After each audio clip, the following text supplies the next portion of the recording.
될 전망입니다. 비는 늦은 오후에 수도권 등 서쪽 지방부터 시작돼 밤에는 전국으로 확대되겠습니다.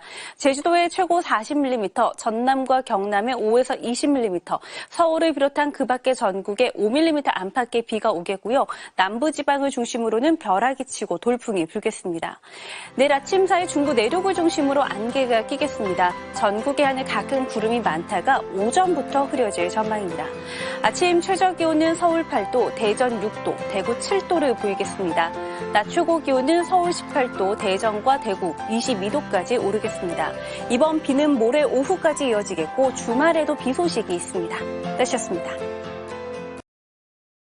여러분, 안녕하세요. 今回は前回の天気予報の続きとなります。早速確認していきましょう。最初はこちらの文章になります。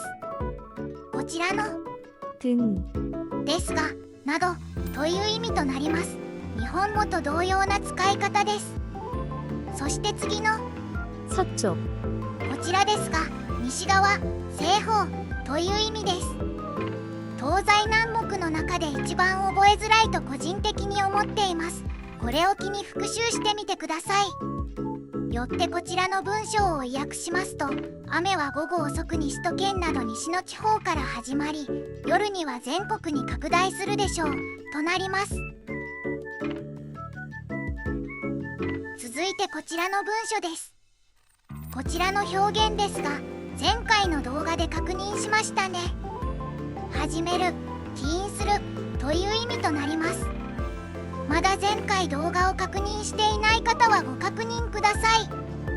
次の 안팎 こちらは内外、前後、裏表という意味の言葉になります。本音と建前という意味で使ったりもします。使い方がたくさんあって難しいのですが、ニュアンスで覚えるのが良いかと思います。こちらの文章を意訳してみますと、チェジュ島に最高40ミリ、チョルラナムドとキョンサンナムと25ミリから20ミリ、ソウルをはじめその他全国に5ミリ前後の雨が降るでしょうとなります。こちらは難しい表現がないので単語だけ押さえていきましょう。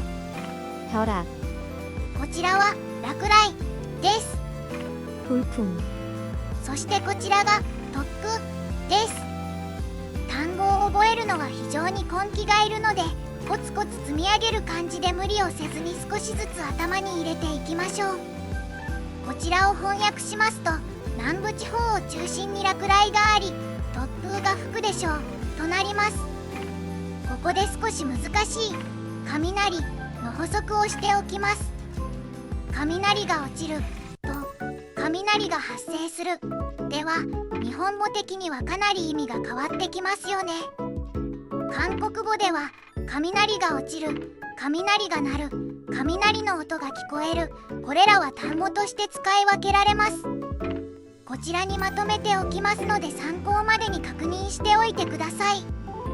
最初から全てを覚えきる必要はないのですが、違う表現を使うんだなということだけ覚えておいていただければ良いかと思います。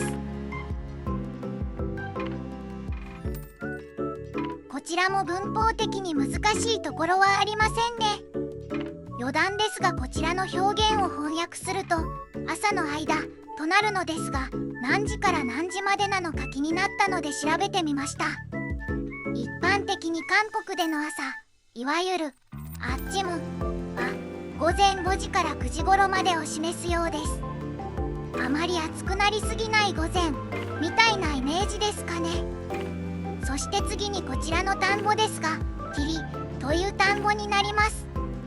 よってこちらを翻訳しますと、明日の朝早い時間帯は中部内陸を中心に霧が発生するでしょうとなります。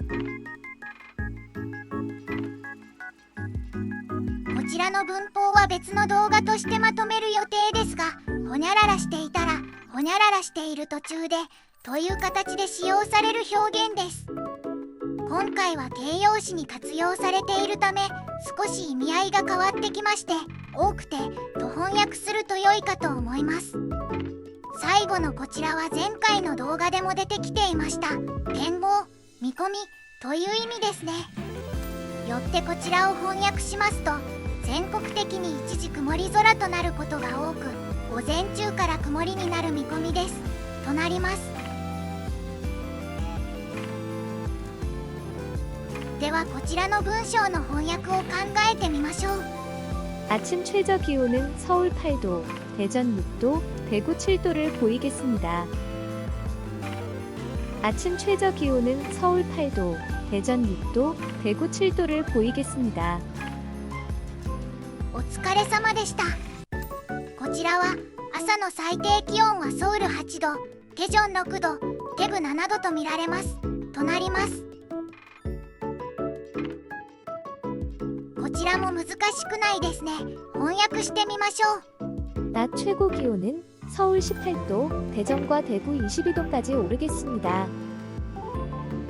낮 최고 기온은 서울 18도, 대전과 대구 22도까지 오르겠습니다.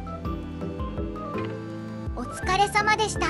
こちらは日中の最高気温はソウル18度、テジョンとテグは22度まで上がるでしょうとなります。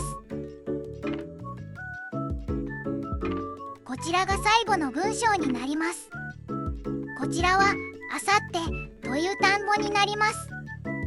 ちなみにおとといは 그저께 このように言います。参考までに載せておきます。